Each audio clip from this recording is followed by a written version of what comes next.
orang yang sudah mati berada di ruang rumah kita. Berkata selama 3 malam, ada yang sampai 40 malam. Kasihanlah, ruhnya lagi diam di rumah, jasadnya di kuburan. Terus ngapain jasadnya di situ, kasihan sendirian?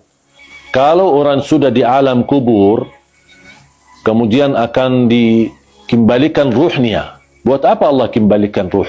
Supaya proses langkah awal hisab.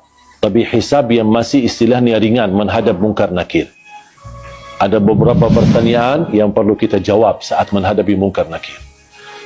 Seandainya kita berhasil lolos dari pertanyaan dan kita bisa menjawab seluruh pertanyaan mungkar nakir, berarti akan kita menikmati.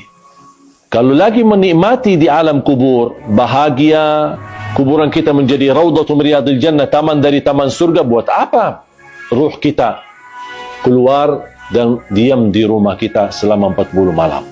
Sebaliknya, kalau kita tidak lulus untuk menjawab pertanyaan mungkar nakir, berarti kita akan menghadapi kesiksaan yang amat pedih di dalam kubur.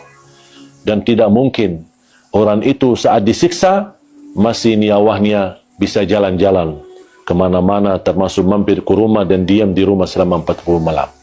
Itu semuanya hanya diperkirakan atau berkataan orang, tapi tidak ada dalil pun di dalam Quran atau hadis ruh kita akan diam di rumah kita selama sekian malam.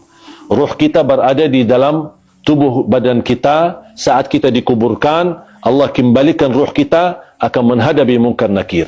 Kalau anda lagi menikmati bahagia, berarti akan merasakan kenikmatan tersebut bukan hanya jasad kita, tapi jasmani dan rauhani kita. Kalau ruh kita terpisah dan dia diam di rumah untuk melihat kondisi dan keadaan di rumahnya, bagaimana keluarganya. Terus kalau ada di antara keluarga, ketika ada ruh seorang meninggal, dia masuk ke rumahnya.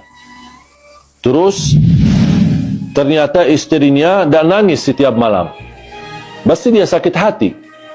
Bukan sakit hati, ya sakit ruh. Apalagi kalau istrinya nikah.